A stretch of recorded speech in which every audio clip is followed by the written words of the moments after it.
Welcome to the Voice of Reason podcast. My name is Andy Van Beber. Travis Kirkendall, our buddy Sean's not with us today, and we are talking about Travis working the high wires today. Travis, so continue telling your death-defying story. Okay, do I have to start over or do I Go just keep ahead. going where I Just was go at? ahead. We're just Okay, making it up so as we go along tonight. all right. So we'll start back. So I was working up on the tower today. We have ropes rigged up to the tower. We work off of ropes, and I had to take a pipe and a radio. The radio's on the pipe, and it's on we call it a position, and it's kind of out off like like in a tower, you see like the frame sticking out, like Yeah, all the the thing that equipment on comes. it. Yeah, yes. Yeah, so this radio's out on the edge of that, and so I had to crawl over there and I pull the rope down to it, get it Mm, rigged up. And then the guy on the ground has a machine that you use to pull the rope and you can let it up, down, whatever. And I have him put tension on it. That way, when I take the U-bolts that are holding the pipe loose, they can actually it get off the frame. right. And so he gets some tension and I start to, loosen my U-bolts. And as you're doing this, I mean, you can see the tension start to like take the pipe. No, And I no, got my no, first no, one off and no. I can tell it's tight. So I'm like, hey, come off a No. little bit. And I'm getting my top U-bolt in. And I finally I get it off, and I'm like, cool, all right. All I got to do is get some tension and pull it off. You're giving me What the I heebie. didn't realize is something was like caught below, and so I'm holding this thing. I'm like, all right, go ahead and come up. And the next thing I know, I'm flying in the tower. This thing's No, in my hand. Scared no, the crap out. I mean, I'm no. hooked off, so like nothing's. Oh, you're I still would have just been swinging. no, But no, no, yeah, no, next thing I no, know, I'm no. flying. I land in the tower. I mean, everything got down. No one was hurt. It was just me. It was fine. And little little butthole pucker as we call it. Oh no. Oh my god, man! Yeah. I would have just there wouldn't be a puckering for me. It would just be like it would be like just leaking down my leg and oh my gosh. Oh wow. Well, Another day at the office. oh, that's why they pay you the big bucks, and Ugh. I'm just a boring school teacher that you know. No, but our buddy Sean is not with us tonight. He's been having he's had a very stressful day. We'll leave it at that. Army stuff. We'll leave it at that. Shoot a prayer out for our buddy Sean tonight. I told him to take. I talked to him for about 30 minutes tonight before the show tonight, and I just said, dude. He's like, I'm on my way back from Alameda. It's a 2 hour drive to LA and blah blah blah. And I just said, dude, we got it. We're this isn't mine and Travis's first rodeo. We've done this many a times before. So, but Yes, sir. we are so glad to have you all with us again tonight. I tell you what, let's go ahead and address what everybody else is talking about before we get into tonight's topic with what happened last night at the the Bengals and Bills game last night was. If you haven't seen the footage, I don't want to show the footage now because I think it's kind of in poor taste on that. You can look it up. You Yeah, can look and it up. it's really we were talking about this last night on our chat group, and that's kind of why we postponed last night because Sean was watching I didn't even know that it happened because if it's not a team that I don't cheer for, I usually don't watch Monday Night Football. And Sean came on. I said, "Dude, he's like, what he says, he's like, I can't do the show tonight." And I'm like, well, what's wrong? And he said, well, the football thing. And I was like, what football thing? He said, what are you doing right now? I said, I'm watching a movie with my family. And he's like, go over to ESPN right now and see what's going on. And I mean, I just see this unfolding. And this is something else Sean and I were talking about today too. Is I've been watching football as long back when my brothers growing up back in the 70s. My brothers, I mean, I remember my earliest memories of watching Roger Staubach play for the Dallas Cowboys. I mean, my brothers were Cowboys fans. And just growing up watching football.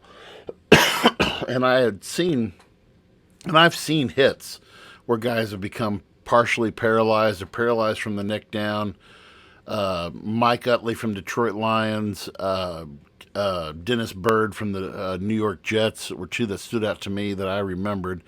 Sean had mentioned a couple others that I had forgotten about, but I have never, and I mean I watch I watch soccer. I watch basketball. I watch football. I don't watch a lot of hockey, but I have never seen that kind of that kind of trauma, that kind of just holy crap, just delivered like that. And so, and then we shared. Was that you or was that Sean that has shared the thing about the sports doctor? Is that Sean that shared that? That I shared that. I Yeah, was and kind of basic he kind of breaks it down, explains what happened, and like it's and crazy because it's like such a it, small chance of that ever happening. It's like one in always a something billion, that one in a doctors, billion. yeah, it's something doctors always like theorized about, and they knew like it's technically possible, but that was one of the few times where you can actually see it happen, and it's like whoa, Because like what just and not to get too scientific into it, but I mean, basically between the different cycles of the heart and the rhythm pattern. I mean, it's like you if I have to hit trauma like at a specific time well, it's in like saying that. if I get on one side of the house and I throw a tennis ball and Travis gets on the other side of the house and throws up a BB and we're going to hit we want to try to make the BB and the tennis ball hit over the top of the roof of the house. I mean, it's those kind of odds, you know. Yeah, it really is. And so but it's, I was totally blown away with it. I could not I could not just fathom it. I mean, you see him, and it wasn't like an unusual tackle either.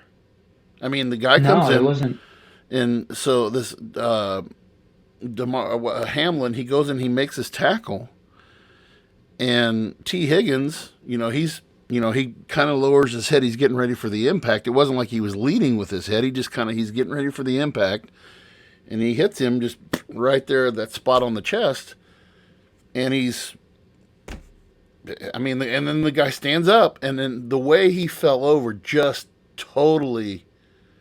crazy. I could tell, I could just feel the blood going out of my face when I saw that. I had never seen anything like that in sports before. You know, the only other thing that was even halfway close to that, there was a guy who played, I believe he played for Georgetown basketball way back in the 80s. A guy named was Lynn Bias, and he had collapsed on the basket, and but he had a heart condition. He didn't get a hit or anything. He had an undiagnosed heart condition, and he collapsed on the court during a game, and he was dead before they got him to the hospital. So I mean, but I actually didn't witness that happen, and people, they're not talking about it because it's kind of too. I mean, we've had a thing that has happened, and I know people that I can't share without permission what their names are, but we've had families from down in Silex who had a young man who their son had died during basketball practice back in 2001 at a local school. And these things, it really, to me, it caused me. It's one of those moments where you really want to value.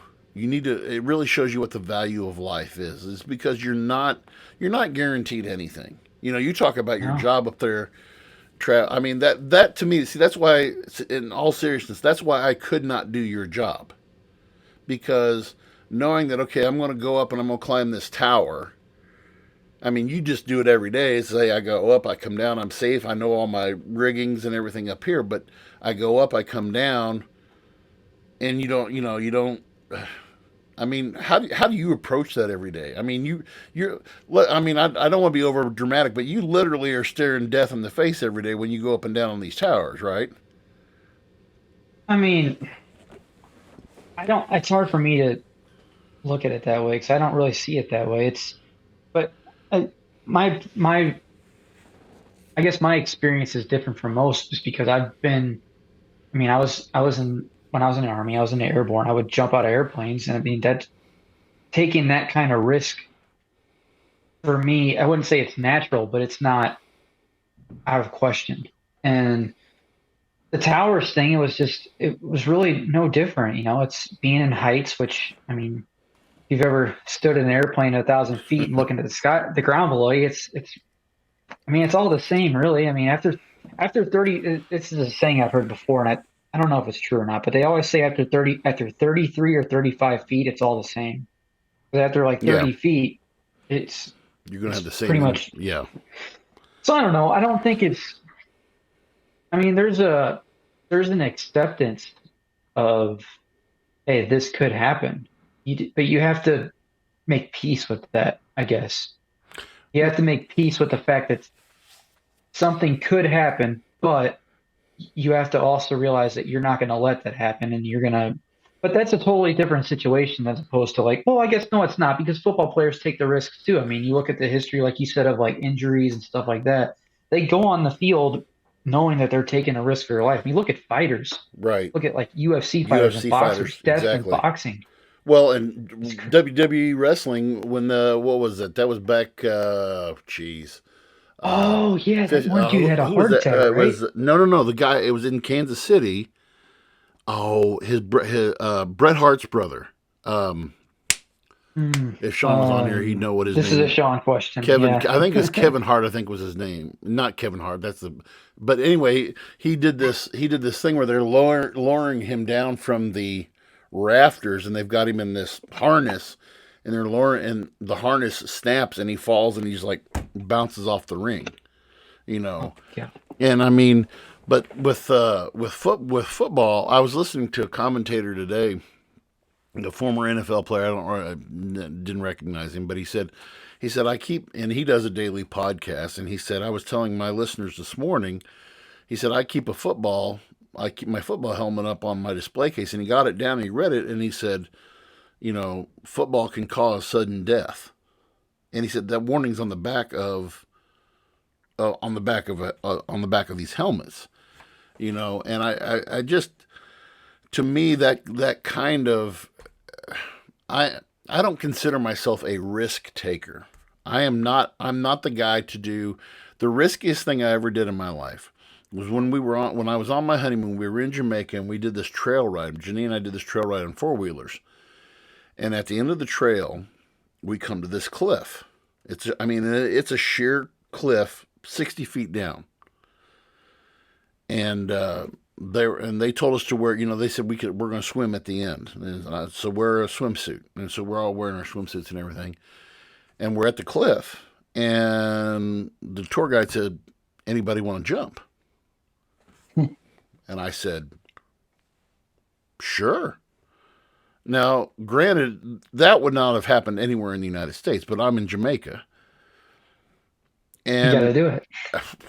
as soon as I ran, and I ran, and they told me, be sure you get enough of a jump so you don't hit the cliff on the way down. Yeah. And I was crapping my pants all the way down. And then when you hit the water, it's like when you jump into a swimming pool, you go down and you pop back up. When I still remember, it was it seemed like forever, but Janine remembers it like 30 to 45 seconds that I was down, you know. Yeah. In the moment, it probably seemed like just forever being underwater Well, like yeah, that, but you know? you're jumping 60 feet off of this cliff, and uh, people don't believe me that Janine was there. She was like, "Oh, you're going to make me a widow on our honeymoon. Great, thanks." But other than that, I'm not a risk taker. And so when we still had football at Clopton, my son was like, I want to play football when I get in high school. I said, you're not playing. First of all, you're Chinese and you're 5 foot nothing. You're not going to play football. You're going to be, yeah, Hey, you never know. well, You never know. our former coach, Mike Scheibel, always said, we have names for those guys. He called them ass backs because if he said, "Coach, I want to go in the game," he said, "Oh no, get your ass back on the bench." So that's why he called them ass backs. So, you Hey, know, he'd be a kicker. yeah, right. And so, but to me, that risk that you take, and kudos to I want to tell you something. That was something else that they brought out on at just about every show that I watched this morning. They said it was less than 10 seconds from the time that he hit the ground to when the medical teams were out there by him. Good. And they said, Yeah, they were doing CPR for like what, 6, 7 minutes 6 or 7 apparently. minutes. And they said they restored his heartbeat on the field. Yeah, from all the it's reports wild. that I'm repairing. And his uncle had just, about 30 minutes before we went on tonight, his uncle did release a statement on Facebook that the NFL copy and pasted and said that they have reduced his ventilator from 100% down to 50%. They still are keeping him sedated to make sure that he doesn't, have any kind of further complications. They want him to totally be able to breathe on his own before they, pull it out. And so, That's crazy. yeah, but to me, and that kind of goes along, what we were going to talk about, and the title tonight shows what keeps you up at night. And one of the things that I you know we have talked about men's health in various aspects of things, and I'd like to have a show where we all have our significant. We've talked about doing this forever, but having our significant others on talk about women's health too. But one of the issues that I think skirts in today's society, that skirts by, is men's mental health, because of the fact that there are a lot of issues I feel that men deal with, and that if you don't deal with it, if you go to counseling, you get made fun of for going to counseling, or if you don't know. Men are very, most of the guys that you know, it's different with us three because we talk about stuff all week long. We talk about stuff that we're going through. I could call you, you call me. Like I said, Sean calls you, he calls me, and we talk about stuff. But when you look at guys who don't have, I mean, I don't know if you can follow where I'm going with this, but I mean, there are just some guys who just do not. They see it as a sign of weakness to open up about the things that bother them, the things that are, you know critical. I don't know how much you. I mean, how would you? How would you? How much did you know, if you don't mind me asking, when you were growing up? And I'll share my side of this too. When you were growing up, how Hmm. much did your dad let into what was going on and what was really bothering him when you were growing up? Very little, very little. Even to this day, now that I'm older, he's a little more open about things, but there's still a lot of stuff I don't know that was like kept from me. I kind of figure it out a little bit here and there, but yeah, a lot of stuff. I mean, I was just never talked about, Well, especially something like that. and how old is your dad? 50, 57. Okay. So my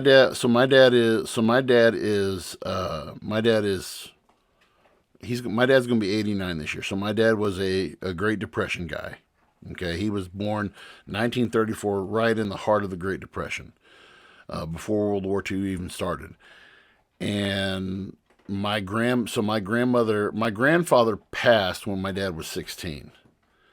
And so my grandmother, I mean, it was just put your nose to the grindstone. We're going to work this out. We don't talk about our problems.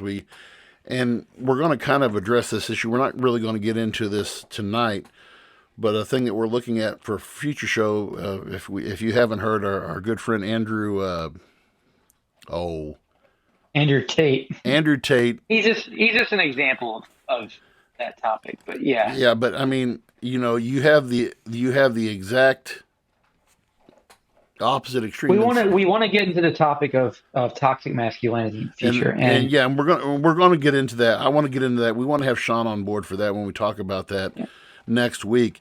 But you know, and then public service announcement. If there's any feminists listening, we would love to have you oh, on we for would that show. love Like to have seriously, you on. please We would come on. love We'll to have have multiple you guests. on. Come on, let's have a That discussion about that it. that may be an invite we need to give to Casey next week. But we men just, growing up with my father, I never knew. You could never have told me that my dad had four boys and was making, and of course, this is 1980s money, but was making less than 800. And in my eyes, we were thriving on $800 a month. You know, my dad, my dad had made, he had bought and sold. Before he became a pastor, he was an insurance salesman. He was one of the best ones in the area, in his region. And that money that he saved up, he bought a farm, and then he sold his farm, and then he kept that nest egg, and he always, but my dad was never one, but we couldn't tell that we never knew, and Dad never, even when Dad left. So the last pastorate that he was at before I graduated, he resigned, and he didn't have a job. He totally went on faith. He's like, well, we're just going to go out in faith. And I'm like, what? So here I am, a senior in high school. I'm like, what, go out in faith? Dad, preachers don't pay unemployment. So it's not like you can, and so I was like, as a 17-year-old high school senior, that was the first time in my life that I had really experienced the stress of, even though it wasn't on me. It wasn't on me. My dad, I mean, I had confidence that my father was the provider, but I was worried for my dad. And I mean, my dad was able to, he had a job within the next week, but Still a scary thing to get laid off like that. it is. And If you want to talk about something that like something that keeps you up at night, it wouldn't really keep me up at night, but that is one of my probably my biggest worries is like the possibility of ever getting laid off. Like I couldn't imagine that feeling. That's gotta suck. Like I well, couldn't imagine what that's like. so in our survey this week, what is the biggest area of concern you have in your life? And so we had the choices I gave were family, children, finances, work, health, and our country. Children, we had ring in at 15%. Finances was 38%. Work was 26%. Death, nobody's worried about death apparently. 2% for health and another 11% for our country. So, I mean, Excuse me. finances and work right now, and that was something, I feel like I can be honest with this. I mean, this year, Janine and I, we basically said this year we're not going to get Christmas for each other. We're going to get Christmas for the kids. The kids, the kids were taken care of. Our, we got for them, and we just basically said to everybody else, hey, we just, finances are tight right now. And we didn't even go up to Chicago this year. We didn't go to Chicago this year for Christmas. We couldn't afford it. And so to me, this is, and we've mentioned this before.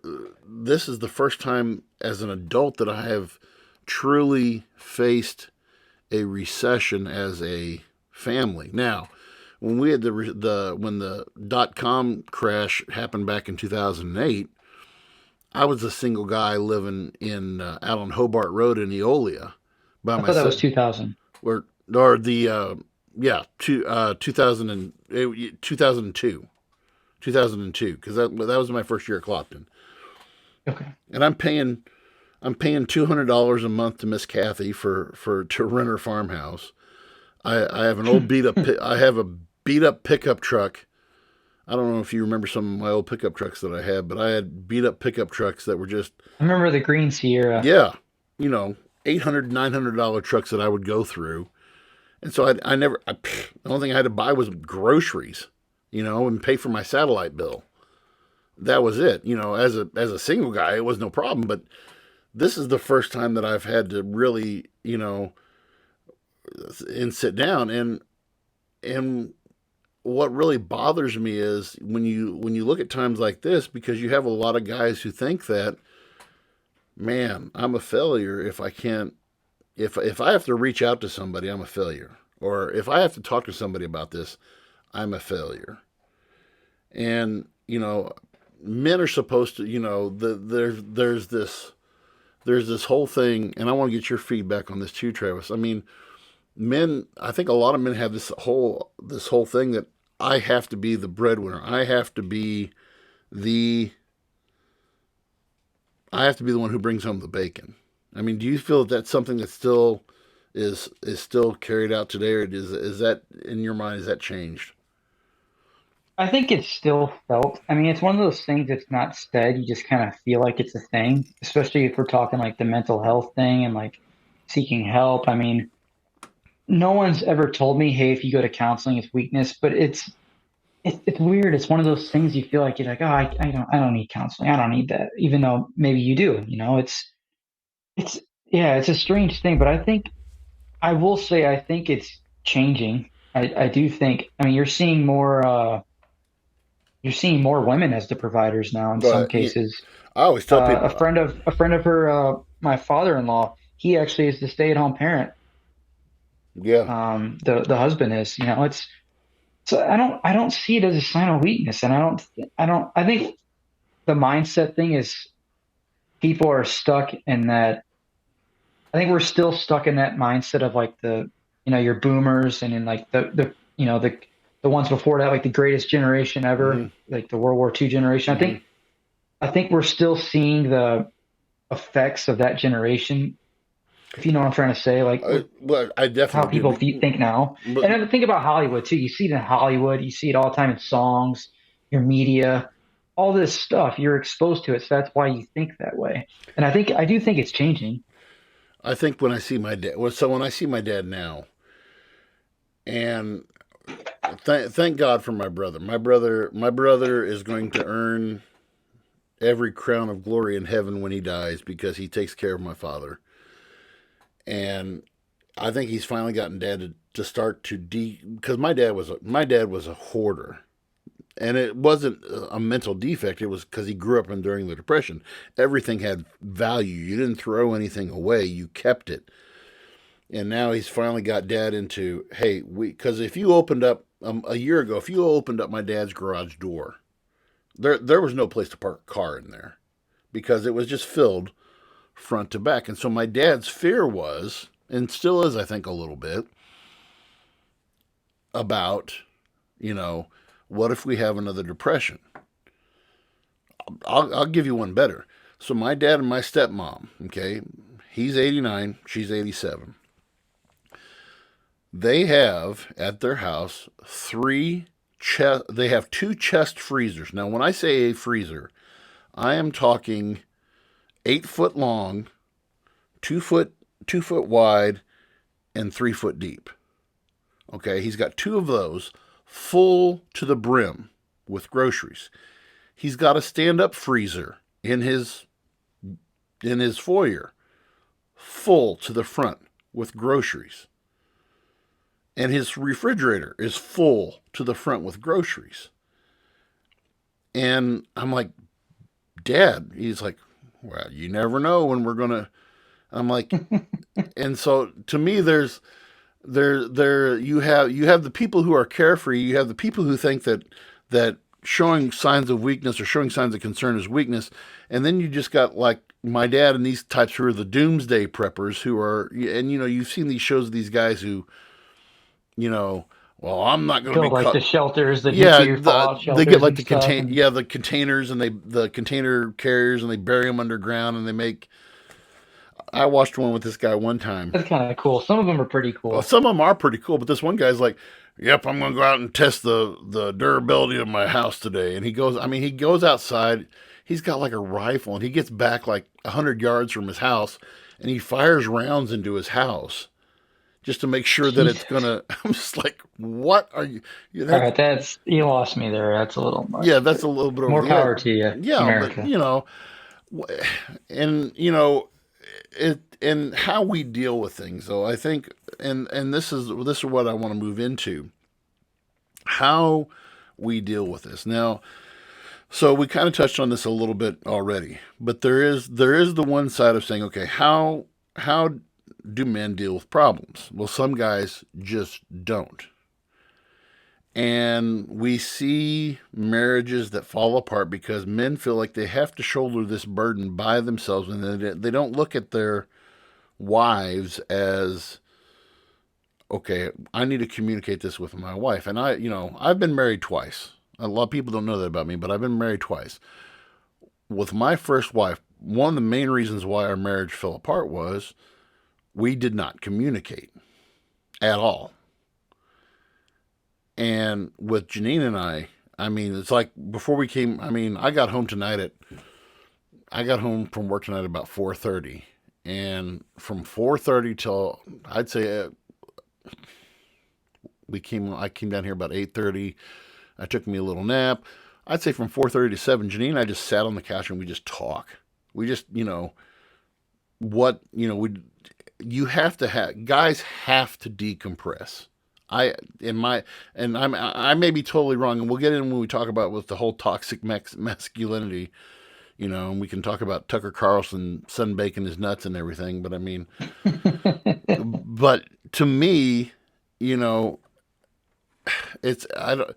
When I deal with a problem, I do internalize a lot because I have to. I think it's the nature of the man that we say, okay, I've got to be Mister Fix It. I've got to be Mister Fix It. Okay, so this financial thing, and I'll show you. I mean, I won't. But so here's this was my budget sheet. I sat down. This represents about, I'd say between 10 to 12 hours worth, not all at one time, but 10 to 12 hours of work, setting and trying to figure out how I can make my dollar stretch more. And my wife said, "Do you need any help with that?" I'm like, you know, and even after we've been, I mean, this year we'll be married 18 years in June.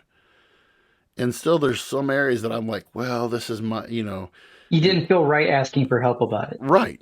And Yeah. this is my bride who has stood by Yeah, me even thick. though by all means, like, yeah, it's okay to ask her for help. That's your partner in life. It's your wife. Like, you guys, the collective, right? Like, that's how it should be. Yeah. And I mean, so you've been married now, how long have you been married now? 3 years, going on 4 in March. Wow.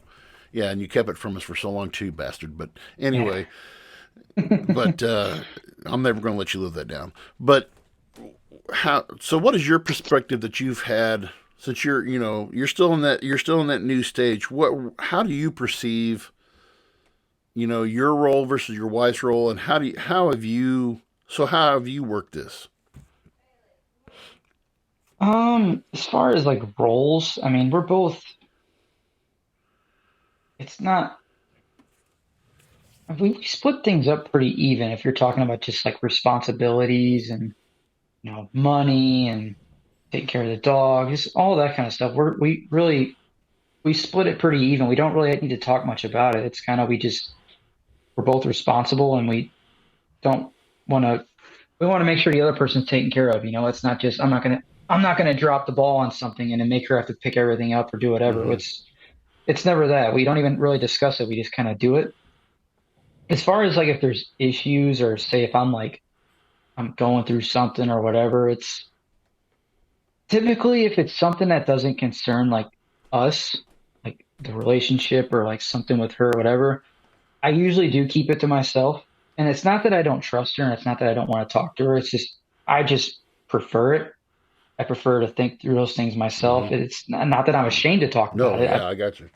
But I mean, there's been times I have talked to her about stuff, by all means. But I'm one of those people. I like to keep it internal and think through it. And Hmm. but yeah, as far as roles go or anything like that, there's no real like. I wouldn't really categorize it as that. Well, and I do want to save part of this discussion for next week because I'm making when you introduced that, or you actually did that about 8:30. You said, "Hey man, we need to talk about this guy next week," and I was like, "Oh yeah, definitely. We need." And And then to counter that, I would like to do a discussion of feminism. yeah, yeah, we're Because definitely. that's another, because like I was telling you guys, the past like couple of years, I've seen on social media all these influencers and stuff talking about like the toxic masculinity and feminism, Hmm. and I've heard good things and bad things of both. So I think it would be good to really break both the ideas down, have guests on potentially if we could would love to share and have Yeah, knowledge on it, yeah. and just give a all sides view of it. I think Well, that would be a really good discussion. and the thing about in the world that which we live in today, I think you know the idea of the 50s man, and again, I'm kind of getting into next week, but the idea of the 50s man, It's still alive. it's still It's still alive alive and it's today. trying to make a comeback, and you can say, well, that's what goes on with that's what's going on with the toxic masculinity. It's like toxic masculinity on crack. And part of that is, and again, if you show that, then that's weakness. That is, but what we have, and I think part of that is, and you mentioned feminism too. Part of that is what we look at as, and I was watching another podcast today. I always forget this guy's name, but he's a Jewish guy, and he does Not Lex. not Rex, but Lex. Lex. Yeah, this God, I can't think of his name. I want to say it's something Stein, but it doesn't sound right. I'm trying to look through my feed to see if I can find it. But you know, he had brought up this. I never really focused on this term before, but he's like eternal norms versus it's like the role of the what a man is he is a provider, and he provides for his family. He takes care of his wife. He takes care of his kids. But at the same time, it is like you said before. It's like this cooperative that you have with your wife, and you say, I am, I don't. It's like I don't walk. It's like saying I don't walk behind her because she's the boss, and she doesn't walk behind me because I'm the No, boss. We absolutely. walk side by side. You know, Absolutely. and there's been times, and again, I'm not saying this to brag, but in our marriage, and I've been married, like I said, going on 18 years. Janine and I probably had 5 or 6 really huge fights, but the rest of the time, you know, and that again that's a good thing and it's a bad thing, because what spaces out between these fights is times that we've internalized too much. We've tried to overthink things. And then again, this is again one of these things that keeps you up at night, is when you internalize too much, and you this stuff gets warped up inside your head, and Hmm. you overblow it bigger than what it is. Oh my God, we're going to be, if I went worst case scenario, I could really internalize about all this finance stuff, and oh my gosh, we're going to be homeless, and we're going to, and or Jenny, why isn't she doing her part on this or what? And then I build up these false narratives in my head, and what ends up happening is at some point, and my wife will say, "What's going on?" No, I just don't really. I just and my go-to answer is I just want to go to bed and just cry, or she'll say something like that, and that's kind of our warning phrase to each other. That's when we say that a lot. That's the thing when one of us says that. That's almost like the red flag to say, okay, now's the time to pry. You have to pry. There's times that you don't pry. If she goes off and she says, "Well, nothing," I leave that alone. I let that. Yeah, you know. I mean, Yeah, that's yeah. I mean, you can joke about that, and you can say, "Well, when she said," but my wife is more strict. She's like, "You know what? I don't want to talk about it right now." And I always put it there. It's like, okay, but we're going to talk about this in the future. Yeah, okay, and then we'll revisit it. If it's something that, like, she'll know, my wife, and you'll get to this point in your marriage too, that after a while, your significant other can read you like a book, and that's and I'm glad. I mean, Tony and Sean haven't even been married yet, but they've been together what, 4 years, 5 years, and yeah, and about and Tony, I mean, I four, love I five. love Yeah. when we sat down. The most I got to sit and talk with Tony was at our friend's wedding, Devin and Spencer, and I that was the most time that I got to sit down and talk with Tony, and that was a year and a half ago, and I mean, she had Sean. She's like, I can tell when he's this and this and this, and that I was like, man, that's so great. That's so great that you guys have that level of communication, because I think a lot of you know you know present company excluded. I think some young couples just do not like the guy's like, okay, this is the way I watched my dad do it, and that's the way I'm going to do it. And I'm not telling you, you have to be all huggy feely with some other other guy or something like that. But at the same time, I think men are afraid of being vulnerable. I mean, that vulnerability is to some guys a sign of weakness, and you can call it toxic masculinity. I mean, some guys, to mask that, they go to the other side of the extreme, and we'll bring up that point next week. But I think some guys just go to the far side of that extreme and just say, okay, I'm going to cover up my weakness by being this a-hole that, nobody wants to me, that's what it seems like to me. I get that. I don't know if I'm reading that wrong or not, but I think some guys mask their weakness that way. I think what it is some people they have an image of maybe that's what they were shown growing up or whatever it is. They have this image, they have this persona that they feel like they have to live up to. They have to identify as this thing. I I think that's what it is. Yeah. I could be wrong, but that's my opinion on it. Well, and so and some of these things, and I think a lot of it does depend on your upbringing. Okay. And as a man of faith, so this is where the rubber hits the road for me. And one of the things that I've been taught as I've grown up is, okay, well, you put trust in God, and I'm like, okay, yeah, but it's something I can't see. Or if somebody says, well, it's going to work its way out, well, how do you know? Well, how do you know it's going to work its way out? And the standard answer that everybody gives is, what's worrying going to do for you? Absolutely nothing. And so I think that when people deal with these issues, it's it's a matter. It's what your outlook is going to be. If you have a doom and gloom outlook, I mean, if you're like we mentioned these doomsday guys before. These are the guys who, and we've talked about these kind of guys before, who are just, well, because we're being run by the Democrats, we're just gonna they're gonna take our guns, and we're gonna buy up our bullets and all. And then you have the you have these doomsday preppers who are just doom and gloom all the time. We're going to hell in a handbasket. We might as well just prepare for the worst and let's just go through it. And to me, that's not a way of looking at life. You cannot, I want to have a positive outlook, and I try to be as positive as I can. There's sometimes when my daughter she is so, and for a 12-year-old, she says, you have resting grump face. So I was like, thank you, dear. I know she heard that somewhere, but she's like, Dad, you have resting grump face.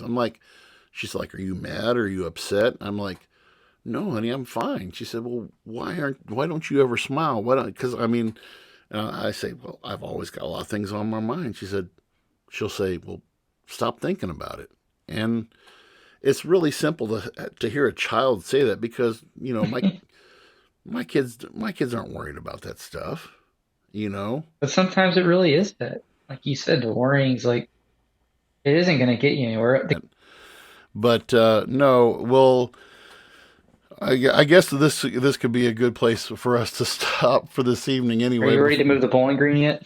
yeah, oh, yeah. I'm all about ready to move to Bowling Green, and we'll clean this up, and we'll have this nice little stream tomorrow on tomorrow's. They have less robberies over there. Well, I hear. yeah. So, but no, this has been a good topic for us to discuss tonight, and I wanted us to get into and talking about, like I said, what keeps you up, and people need to be aware. Men need to be aware that it's not weakness, but it's a matter of vulnerability. And like I said, we're definitely going to get into this conversation more next week when we talk about Andrew Tate. We're going to get more into this.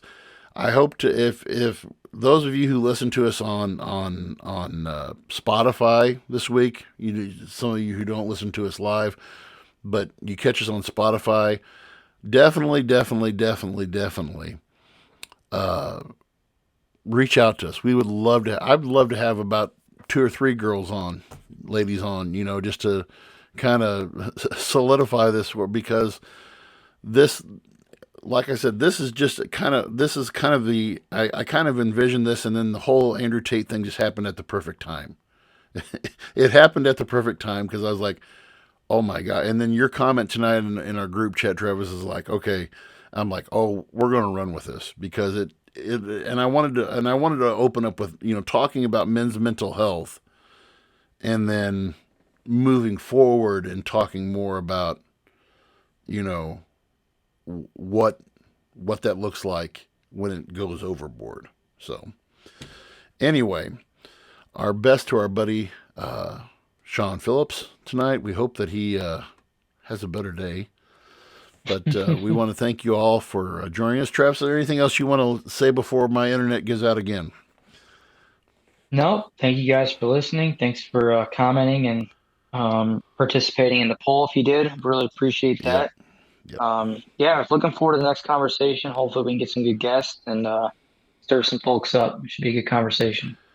All right. Well, my name is Andy Van Beber, along with Travis Kirkendall. Thank you for joining us on The Voice of Reason this week. We will see you next time.